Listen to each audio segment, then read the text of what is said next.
Tol, saan ka na naman galing kagabi? Tapos yung sasakyan, ginamit mo na naman, hindi ka nagpapaalam. Alam mo naman may pasok ako ngayon, tsaka importante sa akin yun. Tapos, aabutan ko yung sasakyan, sira. Eh ano naman? Gamit ko rin naman yan.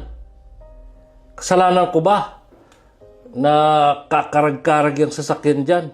Hindi porket ikaw nagme-maintain ng sasakyan, ikaw lang ang pwedeng gumamit niyan. Hindi mo na nga iningatan yung sasakyan.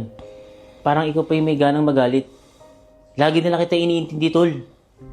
Bayarin, pag-aayos ng bahay, ultimong bisyo mo. Ako nagbibigay sa'yo. Nanghingi ba ako ng kapalit? Hindi ko na kasalanan yan. Bakit ba parang kasalanan ko? Hindi ko naman problema kung kakarag-karag yung sasakyan na yan, ha? Bakit ba palaging ikaw, gusto mo laging ikaw ang bida? Alam mo, walang mapupunta itong usapan natin eh.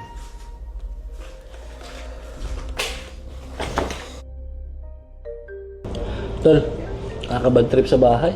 Oo, ramdam ko, di ka naman nag-aaya ng tsay. Kung wala kang bagong babae, o kaya may chismis ka tungkol sa mga tropa natin, o ayan, o kaya ito, meron kang problema sa bahay nyo.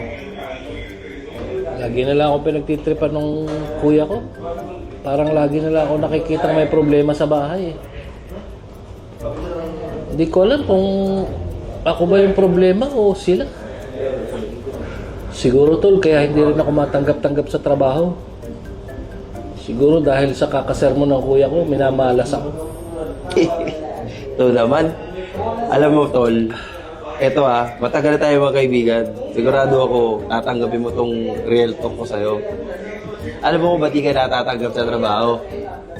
Eh, paano ko matatanggap sa trabaho? Interview pa lang, pabalang ka ng sumagot. Diyos ko, matanggap ka nga, ang dami mo namang reklamo sa amo. Pati nga sa security guard, nagre-reklamo ka, ayaw mo lang yung pagkapakapa sa pintuan, nag-resign ka na. Paano ka naman tatagal sa trabaho, tol? Tsaka ito, tol, sigurado ako, yung kuya mo, wala naman niyang gusto na makakasama sa'yo. Masyado lang mataas yung pride mo, tsaka mareklamo ka lang talaga. Alam mo kung anong dapat mo gawin? Bawas-bawasan mo na yung pagiging pabigat. Pabigat ka kasi tuloy. Magtrabaho ka na ng tama. Tol, real talk lang to, tol, Hindi porke tinasabi ko sa ito, hindi na tayo ayos, Ako nagpapayo lang ako sa'yo kasi syempre gusto ko rin, alam mo yung mapabuti ka. Ganon din sigurado ko yung gusto ng kapatid mo. Tol, di ko alam kung tropa kita eh. Kaya nga ako sa iyo lumapit para gumaan yung pakiramdam ko tapos ganyan yung mga sinasabi mo. Mag-China nga lang tayo. Oo, yaan mo na, minsan lang.